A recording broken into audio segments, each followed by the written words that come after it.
বলেন বিসমিল্লাহির রহমানির রহিম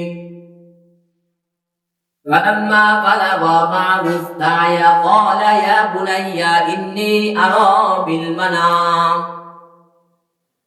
আল্লাহ পাক রব্বুল আলামিন যখন ইসমাঈল আলাইহিস সালাতু ওয়াস সালামকে নির্দিষ্ট স্থানে নিয়ে গেলেন চলাফেরা করার বয়সে, ইসমাঈল আলাইহিস সালাতু ওয়াস সালাম কিছু জানে না। ইব্রাহিম আলাইহিস সালাতু ওয়াস সালাম ইসমাঈল আলাইহিস সালাতু ওয়াস সালামকে নিয়ে ইসমাঈল আলাইহিস সালাতু ওয়াস সালামকে বললেন, ও আমার আদরের সন্তান, আল্লাহ পাক রব্বুল আলামিন আমাকে স্বপ্ন দেখিয়েছেন, তোমার প্রিয় যে জিনিসটা, তোমার কলিজার যে ধনটা, সেটা তুমি আল্লাহর রাস্তায় কুরবানি করো। আমি অনেক কিছু কুরবানি করেছি, কিন্তু কোনটা আল্লাহ তাআলা কবুল করে নাই। আমি সর্বশেষ অনুভব করতে পেরেছি, আমি ইসমাঈলকে যতটা ভালোবাসি, দুনিয়ার আর কোনো মানুষকে, দুনিয়ার আর কোনো ব্যক্তিকে আমি এত ভালোবাসি না। ইন্নী আরা ফিল মানাম, আমি স্বপ্ন দেখেছি। ইসমাঈলকে বলতেছে, ইসমাঈল বলতেছে, আন্নী আযবাহুকা ফানজুর মাযা তারা, ও সন্তান, ও আমার কলিজার টুকরা, তোমার অভিমতটা জানাও। আমি স্বপ্ন দেখেছি তোমাকে জবাই করতেছি, তোমাকে আমি কুরবানি করতেছি, এবং তোমার অভিমতটা জানাও। সন্তান কি বলে দেখেন, আন্নী আযবাহুকা ফানজুর মাযা তারা। সন্তান এবার বলতেছে, ক্বালা ইয়া আবাতি ফাআল মা তু'মার। কেমন সন্তান! ইসমাঈল তো কম ঈমানদার নয়, ইসমাঈল তো কম ঈমানদার নয়। ইসমাঈল তার পিতাকে বলতেছে, ইন্নী ক্বালা ইয়া আবাতি ফাআল মা তু'মার, আল্লাহ তাআলা আপনাকে যে স্বপ্ন দেখিয়েছেন যে আপনি আমাকে জবাই করতেছেন, আল্লাহ আপনাকে যে নির্দেশ দিয়েছেন, আপনি সে নির্দেশ বাস্তবায়ন করেন। আমি ইসমাঈল দৌড়াবো না, আমি ইসমাঈল পালিয়ে যাব না। ইনশাআল্লাহু মিনাস সাবিরিন, আল্লাহ চাইলে আমি সবরকারী হিসেবে পাবি। সুবহানাল্লাহ। কেমন অবস্থা! সন্তান পিতাকে বলতেছে যে আপনি, আল্লাহ আপনাকে যে আদেশ করেছেন, আপনি যে স্বপ্ন দেখেছেন, আপনি সেই আদেশ, আপনি সে দেওয়া স্বপ্ন আপনি বাস্তবায়ন করেন। ইনশাআল্লাহু মিনাস সাবিরিন, আপনি আমাকে সবরকারী হিসেবে পাবেন। তো আর কোন পিতাকে দুনিয়ার কিয়ামতের আগ পর্যন্ত তাদেরকে বলা হবে না তোমার সন্তানকে কুরবানি করো, কিন্তু সন্তানদেরকে বলা হবে ইসমাঈল আলাইহিস সালাতু ওয়াস সালাম যে দৃষ্টান্ত উপস্থাপনা করেছে তার পিতার প্রতি, পিতাকে কেমন আনুগত্য করতে হবে, পিতাকে কেমন সম্মান করতে হবে, পিতাকে কেমন মানতে হবে, এটা ইসমাঈল আলাইহিস সালাতু ওয়াস সালাম শ্রেষ্ঠ দৃষ্টান্ত উপস্থাপনা করেছে। কোন পিতাকে বলা হবে না তার সন্তানকে কুরবানি করো, কিন্তু সন্তানকে বলা হবে তোমার পিতাকে আনুগত্য করো। কেমন একটা অবস্থা যে পিতা সন্তানকে কুরবানি করবে, আর সন্তানও কুরবানি হওয়ার জন্য প্রস্তুত, আর সন্তানও আল্লাহকে খুশি করতে চায়, পিতাও আল্লাহকে খুশি করতে চায়। কেমন অবস্থা! এমন নির্দেশ, এমন হুকুম যদি আল্লাহ আমাদের এখন দেয়, তাহলে হয়তো আমরা পারবো না, আমাদের দ্বারা সম্ভব না। আমাদের যে ঈমান, আমাদের যে আমল, যদি এখন বলে তোমার সন্তানকে তুমি কুরবানি করো, আমার মনে হয় কেউ পারবে না, সম্ভব না। এটা নবীদের দ্বারা ছাড়া কোনো মানুষের দ্বারা সম্ভব। কি অবস্থা!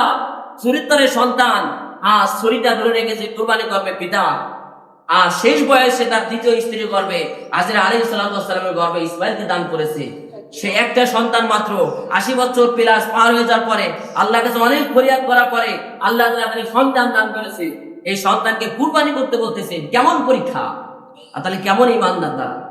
পরে আয়াতে বলতেছে, ফালাম্মা আসলামা, দুইজনে উভয় আসলামা ওয়া তাল্লাহু লিল জাবিন, দুইজনে আনুগত্যশীল হয়ে গেছে। ওয়া তাল্লাহু, ইসমাঈল আলাইহিস সালাতু ওয়াস সালামকে শুইয়ে দিয়েছে, পিতা শুইয়ে দিয়েছে কুরবানি করার জন্য। লিল জাবিন, উকুল করে। আল্লাহু আকবার।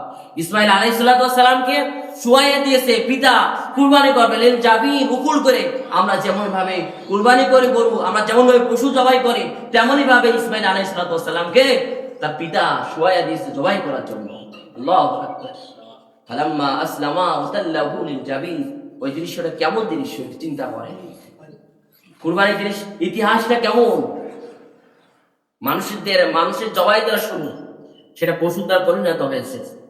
ফালাম্মা আসলামা ওয়া তাল্লাহু লিল জাবিন, দুইজনে আনুগত্যশীল বান্দা হয়ে গেছে, দুইজনই মুসলিম হয়ে গেছে, দুইজনই আল্লাহর প্রিয় হয়ে গেছে, দুইজনই আল্লাহর আনুগত্যশীল বান্দা হয়ে গেছে। এই দৃশ্য যখন আল্লাহ তাআলা দেখলেন যে আমি ইব্রাহিমকে তো স্বপ্ন দেখিয়েছি, স্বপ্ন তো বাস্তবায়ন করলো আমাকে খুশি করার জন্য, তখন আল্লাহ তাআলা বলেন ওয়ানাদাইনাহু আইয়া ইব্রাহিম। আল্লাহ পাক রব্বুল আলামিন তখন সহ্য করতে না পেরে আকাশ থেকে ইব্রাহিম আলাইহিস সালামকে ডাক দিলেন ওয়ানাদাইনাহু আইয়া ইব্রাহিম কদ সাদ্দাকতা রুইয়া ইন্না কাযালিকা নাজিল মুহসিনিন। আমি নিয়া স্বপ্ন ইব্রাহিম তুমি বাস্তবায়ন করে ছাড়লে, ইন্না কাযালিকা নাজিল মুহসিনিন, আমি সৎ কর্মশীল বান্দাদেরকে এইভাবেই প্রতিদান দিয়ে থাকি। যে আমি যে স্বপ্ন দেখিয়েছিলাম তোমাকে, আমি যেটা তোমাকে করতে বলেছিলাম সেটা তুমি বাস্তবায়ন করেই ছাড়লে ইব্রাহিম। ইসমাইল তোমরা উভয়ই তোমরা আমার কাছে প্রিয়, উভয়ই তোমরা জান্নাতি মানুষ, উভয়ই তোমরা মুসলিম। ওয়াফাদাইনাহু ইন্না হাযা লাহুয়াল বালাউল মুবিন, ইন্না হাযা নিশ্চয় এটা, বালাউল মুবিন, মুবিন মানে সুস্পষ্ট, আর বালা মানে পরীক্ষা। এটা আল্লাহ তাআলার সুস্পষ্ট একটা পরীক্ষা ছিল।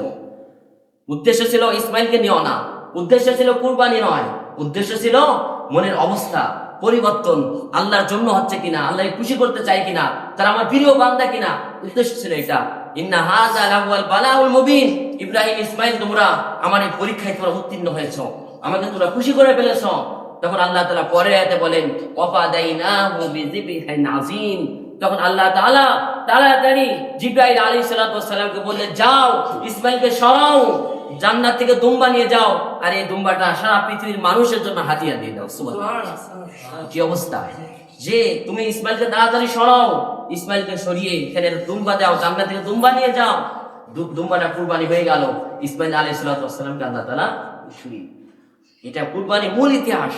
এই ইতিহাস থেকে আমাদের এই শিক্ষা নিতে হবে, আমাদের এই ইতিহাস থেকে শিক্ষা নিতে হবে কেন কুরবানি করতে হবে। কুরবানির মূল উদ্দেশ্যটা কি? কুরবানির মূল উদ্দেশ্য কি? মুসলিম হওয়া।